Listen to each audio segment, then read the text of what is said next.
श्री शिवाय नमस्तुभ्यम।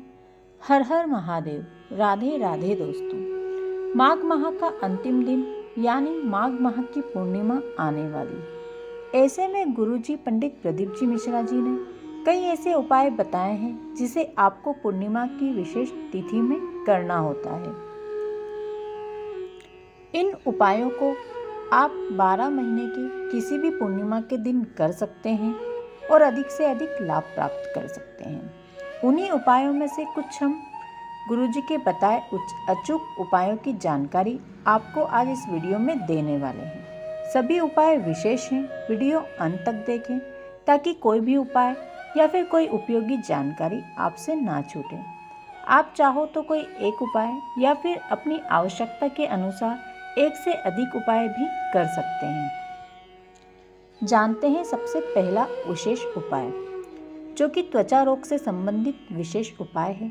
आपको एक बात का विशेष ध्यान रखना है कि बीमारियों से संबंधित गुरुजी जो भी उपाय बताते हैं तो गुरुजी ने सबसे पहले यही कहा है कि आपको डॉक्टर के पास जाना है। डॉक्टर शिव का ही रूप होते हैं, उनसे इलाज करवाना है। साथ ही शिव पर विश्वास रखते हुए कुछ उपाय करना है ताकि दवाइयाँ जो है वह सही से कार्य करें और आपको शीघ्र रोग मुक्ति प्राप्त हो सके। तो त्वचा संबंधी समस्या होने पर गुरुजी ने पूर्णिमा के दिन एक विशेष उपाय करने को कहा है। गुरुजी ने कहा है पूर्णिमा के दिन गाय का बछड़ा जब दूध पी रहा होता है तो आपको उसके मुंह में जो फेन लगा होता है उस फेन को आपको कहीं बर्तन में ले लेना है।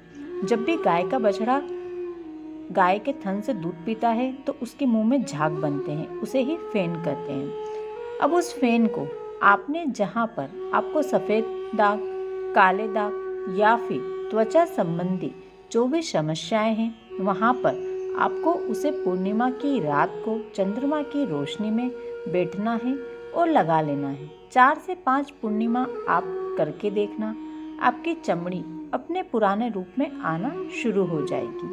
गुरुजी ने कहा है आपको इस उपाय को करते समय चंद्रमौली महादेव का नाम का स्मरण करना है।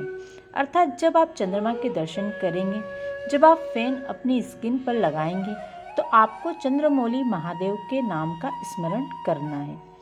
अब बढ़ते हैं दूसरे उपाय की ओर। गुरुजी ने पूर्णिमा के दिन एक चावल का दाना और एक बेलपत्र वाला विशेष मनोकामना पूर्ति उपाय बताया है। तो आप भी इस पूर्णिमा में अपने किसी भी प्रकार की मनोकामना पूर्ति के लिए इस उपाय को अवश्य करिए। उपाय काफ़ी सरल और आसान है। सबसे पहले आपको एक चावल का दाना लेना है। अब उस चावल के दाने को शिवलिंग के ऊपर अर्पित करना है। चावल का दाना पूर्ण होना चाहिए, टूटा हुआ नहीं होना चाहिए। इस बात का आपको ध्यान रखना है। चावल का दाना आपको शिवलिंग के ऊपर अर्पित करना है।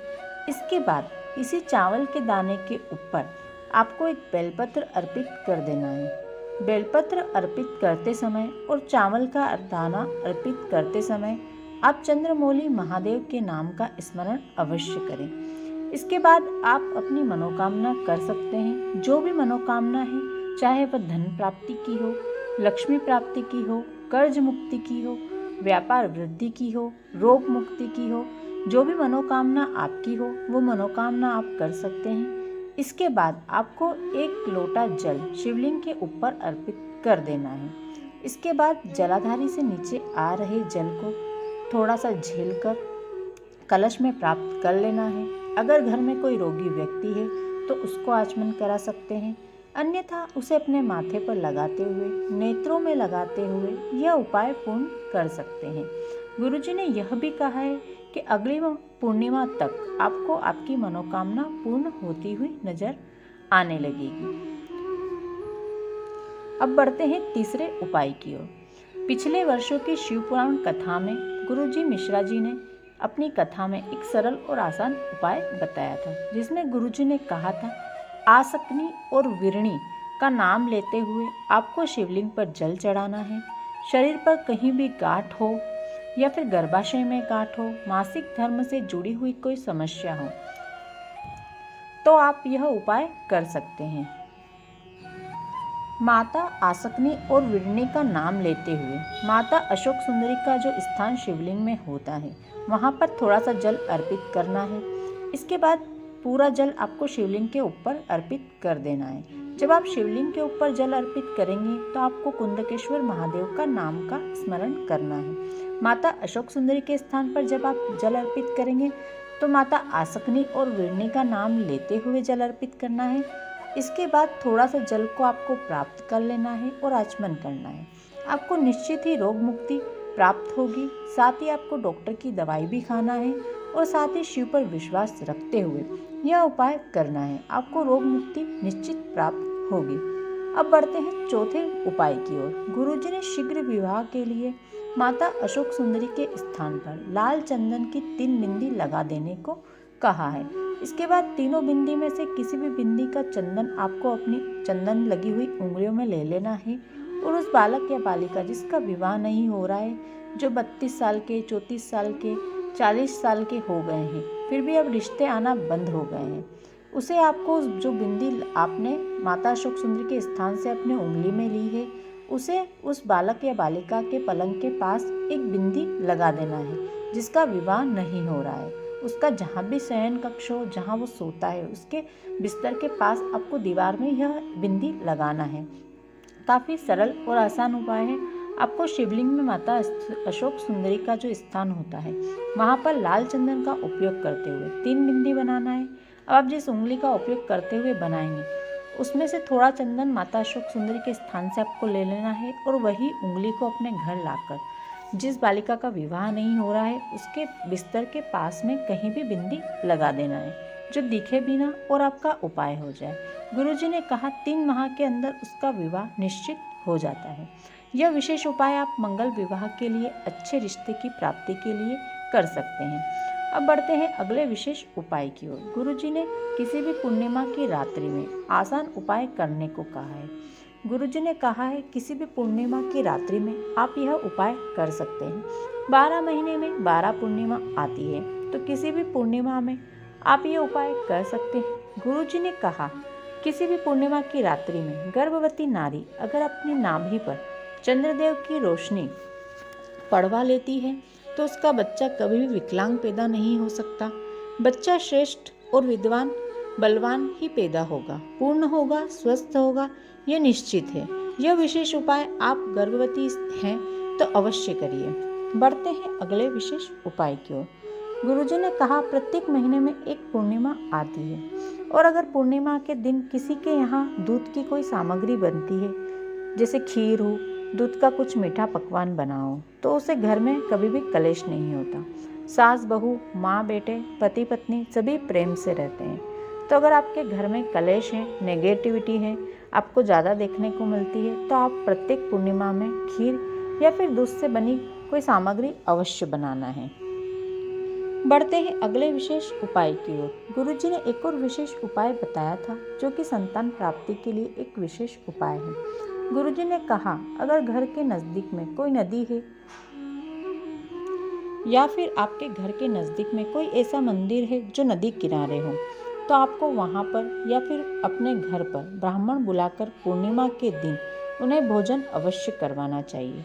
जब आप उन्हें भोजन कराएंगे तो आपको उस भोजन में खीर और मालपुए को अवश्य शामिल करना है। इस बात का आपको विशेष ध्यान रखना है। ये 2 सामग्री उनके भोजन में होना ही चाहिए। बाकी आप जो भी अपनी श्रद्धा अनुसार खिलाना चाहें वो खिला सकते हैं। गुरुजी ने कहा आप कुछ पूर्णिमा इस उपाय को करके देखिए। भोलेनाथ की कृपा हुई तो भले ही कितने वर्ष निकल गए हों, संतान की प्राप्ति होकर ही रहती है। बढ़ते हैं अगले उपाय की ओर।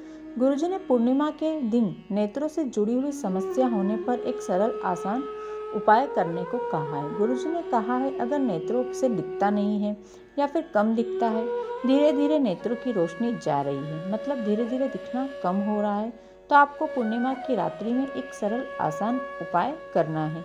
गुरुजी ने एक यह उपाय बताया है कि आपको मल्लिकार्जुन में एक कुआं है जहाँ पर आप पूर्णिमा की रात्रि को पूर्णिमा का दर्शन, मतलब पूर्णिमा के चांद का दर्शन उस कुएं में कर लेते हैं, तो आपकी नेत्रों में उसका जो प्रभाव आता है वह रोशनी जो पूर्णिमा के चांद की होती है वह उस मल्लिकार्जुन के कुएं से होते हुए जब आपके नेत्रों से मिलती है तो आपके नेत्रों की रोशनी में लाभ देखने को मिलता है। इसके साथ ही अगर आपके पास रुद्राक्ष है, सीहोर कुबेरेश्वर धाम का रुद्राक्ष है या फिर कोई अन्य रुद्राक्ष है, तो रुद्राक्ष के छिद्र से आपको पूर्णिमा के दिन चंद्रमा के दर्शन करना है।